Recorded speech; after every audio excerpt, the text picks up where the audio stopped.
আসসালামু আলাইকুম। আমি অনেকের অনুরোধের ভিত্তিতে আজকে যে ওরিয়ন ফার্মা নিয়ে আপনাদের সাথে একটা ভিডিওটা করব। ওরিয়ন ফার্মা, এখানে অনেক দুঃখ এবং অনেক হতাশাগ্রস্ত কিছু খবর আমি আপনাদেরকে দেবো। তবে এটা আপনাদের জন্য হতাশাগ্রস্ত নয়, মানে এই নিউজগুলো যে মানুষকে অস্থির করে দেয়, আমি সেই জন্য আমি নিজে হতাশ, এবং কিভাবে সেটা আপনাদের দেখাবো। একটু মনোযোগ দিয়ে শুনবেন। ওরিয়ন ফার্মা এখন জেড ক্যাটাগরিতে লেনদেন হচ্ছে, এটা একটা দুঃখজনক খবর, ঠিক আছে না? ক্লোজিং প্রাইস ছিল আজকে 29.90 টাকা, 3,19,000 শেয়ার হাত বদল হয়েছে আজকে।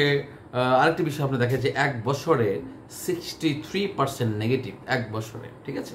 লাস্ট 52 উইক্সে সর্বনিম্ন দাম ছিল 28.50 টাকা এবং সর্বোচ্চ ছিল 83 টাকা। আমি জানি আর বেশি আপনাদের সংগঠিত আছে।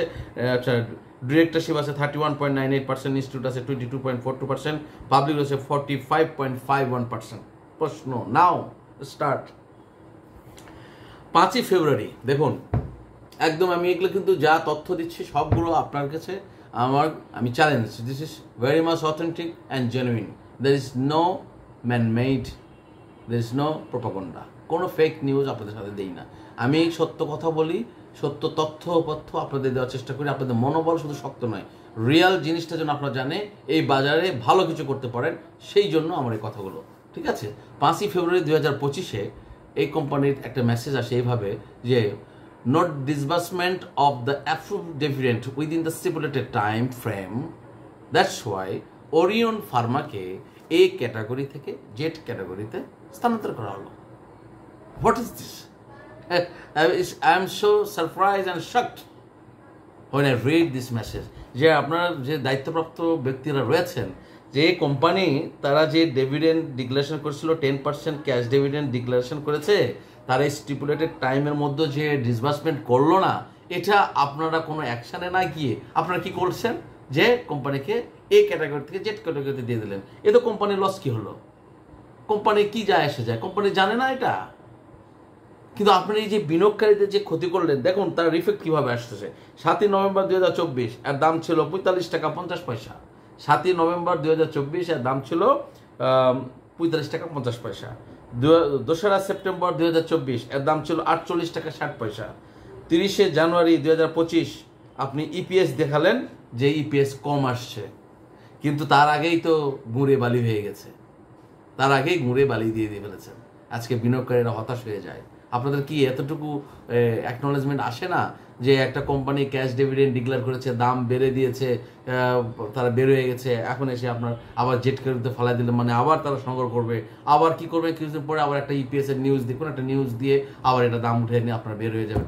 এই যে বিনিয়োগকারীর সাথে যে ডেকে নিয়ে এসে তাদেরকে যে একটা বিপদগ্রস্ত করা, কারণ সবাই তো এই জিনিসটা বুঝবে না।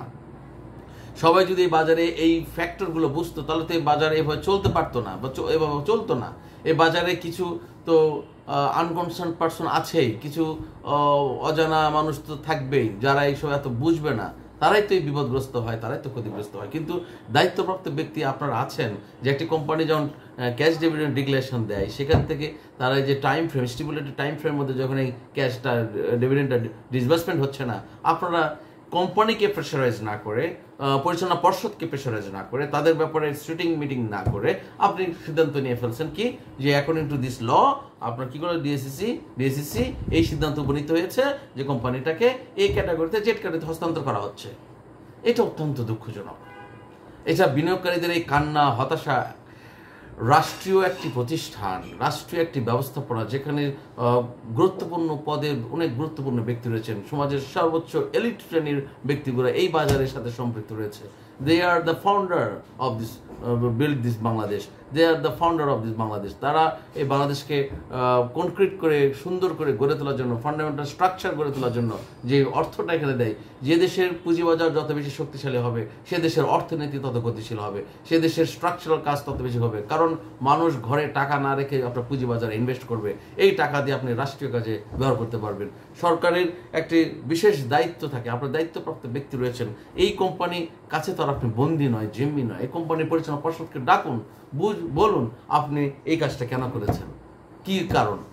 আপনারা দু একটা কোম্পানিকে অ্যাকশন নিন, দেখুন তারা আর এই সাহস পাবে না, ঠিক আছে না? প্রত্যেকেরই কিন্তু ধরার কিন্তু রাস্তা আছে, সরকারেরও ঠিক তেমনি কোম্পানিকে ধরার রাস্তা আছে। যার কারণে আপনাদের প্রতি সুদৃষ্টি কামনা করছি, অনুরোধ করছি। আমি আমার বিনিয়োগ ভাইদেরকে অনুরোধ করবো যে আপনারা হতাশ হয়ে বিক্রি করে বের হয়ে যান, যার কারণে কিন্তু এই নিউজগুলো তৈরি হয়, এই নিউজগুলো জন্ম হয়। যদি আমরা এসব নিউজের কারণে যদি আমরা বের না হতাম, তাহলে এরা কিন্তু নিউজ তৈরি করতো না। আপনি আমাকে ধরুন, আপনি আমাকে আপেল খেতে দিচ্ছেন, কমলা খেতে দিচ্ছেন, বাট আমি রোজা আছি। আমাকে আঙ্গুর এনে দিচ্ছেন, আপেল এনে দিচ্ছেন, কমলা এনে দিচ্ছেন, বাট আমি ফাস্টিং, আমি রোজা আছি। তাহলে ফলগুলো এনে দেওয়ার তো কোনো ক্ষতি হবে কি? আমি খাবো না, আমি খাবো না। সো আপনি জোর করে খাওয়াতে পারবেন? তো এই নিউজগুলো যদি আমরা না গ্রহণ করতাম, এই নিউজের কারণে যদি হাইপ না হয়ে, এই দেখুন না, 7ই নভেম্বর 2024 45 টাকা, আর আছে কোথায় 29 টাকা 90 পয়সা, 30 টাকা। মাত্র কয়েকদিনে এই যে 15 টাকা 16 টাকা দাম রেভিয়েশন হয়েছে।